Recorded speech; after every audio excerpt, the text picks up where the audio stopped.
yang soleh dan soleha. Selamat pagi adik kelas 2.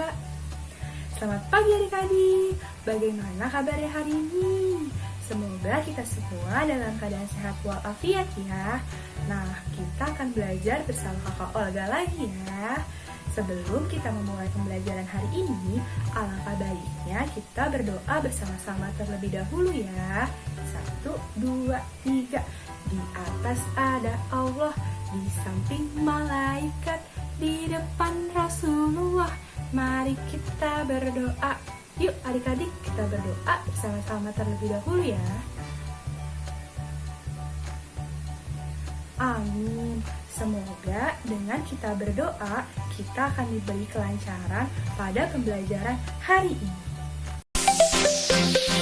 Nah, hari ini kita akan memasuki bab 4, yaitu memahami hadis yang terkait dengan perilaku hidup bersih dan sehat.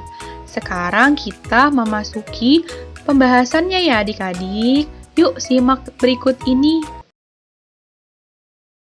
Nah, setiap pagi sebelum melaksanakan kegiatan belajar, Andi dan teman-temannya bekerja sama membersihkan ruang kelas.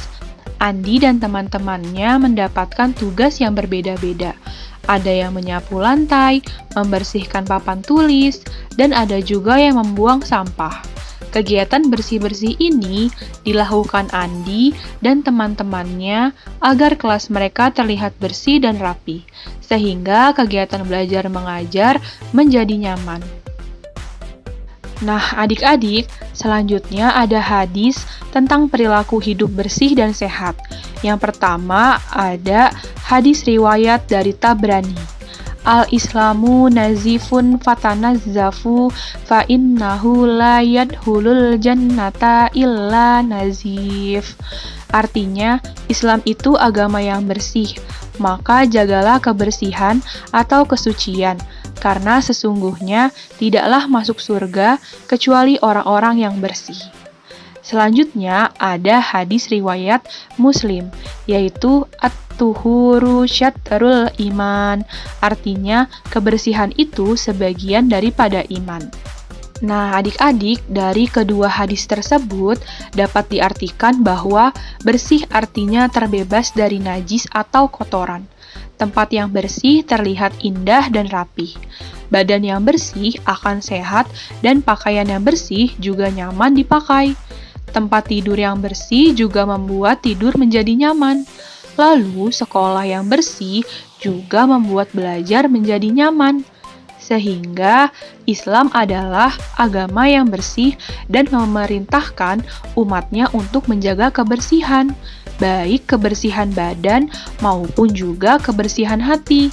Nah, ada yang tahu contohnya? Nah, contohnya kebersihan hati adalah yaitu bersikap tulus, tidak menyontek, dan tidak berburuk sangka kepada teman. Lalu, menjaga kebersihan akan membuat seseorang juga mudah memperoleh surga. Semua ibadah mensyaratkan adanya kebersihan badan, pakaian, dan tempat dari najis. Misalnya ketika kita sholat, tidak akan sah dan diterima apabila badan, pakaian, dan tempat kita sholat terdapat najis. Nah, begitu juga dengan kebersihan hati. Hanya orang yang bersih hatinya yang dapat menjalankan ibadah dengan penuh keikhlasan. Sehingga kebersihan juga menunjukkan keimanan seseorang, karena kebersihan sebagian dari iman loh. Orang yang beriman sudah pasti akan menjaga kebersihan dirinya. Adik-adik, selanjutnya ada mencontohkan perilaku hidup bersih dan sehat. Yang pertama, kita membahas mengenai kebersihan diri sendiri. Yang pertama, ada mandi 2 kali sehari dengan menggunakan sabun. Yang kedua, keramas, yaitu mencuci rambut dengan sampo. Yang ketiga, ada menggosok gigi ketika bangun dan hendak tidur. Yang keempat, ada mengganti pakaian setiap hari. Yang kelima, ada menggunting kuku dengan rutin. Yang keenam, ada memangkas rambut dan bulu-bulu yang panjang. Yang ketujuh ada mencuci tangan dengan air bersih dan sabun. Dan yang terakhir ada mencuci kaki dan tangan sebelum tidur atau lebih baik wudhu. Selanjutnya yang kedua ada kebersihan tempat tinggal. Yang pertama, kita dapat memberantas jentik nyamuk di rumah. Yang kedua, membersihkan kamar mandi dan selalu menyiramnya kembali setelah buang air kecil dan besar. Yang ketiga yaitu menyapu dan mengepel lantai rumah. Yang keempat ada membuang sampah pada tempatnya, sampah dan jika perlu membakar atau menguburnya. Yang kelima, ada merapikan dan menyimpan kembali semua peralatan yang telah digunakan pada tempatnya. Dan terakhir, membersihkan dan merapikan tempat tidur. Nah, selanjutnya yang ketiga ada kebersihan sekolah. Nah, contohnya itu yang pertama ada membersihkan papan tulis kelas. Lalu ada menjaga kebersihan ruang kelas. Yang ketiga ada membuang sampah pada tempat sampah. Yang keempat, ada melaksanakan kerja bakti atau gotong royong. Yang kelima, ada membentuk dan mengaktifkan regu piket kelas. Yang ketujuh, ada melaksanakan gerakan Jumat bersih.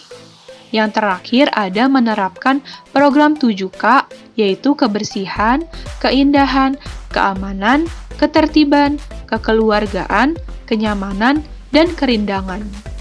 Dan yang terakhir, yang keempat, ada kebersihan masjid. Nah, contohnya yang pertama ada membersihkan lantai dan karpet dari sampah dan debu secara rutin.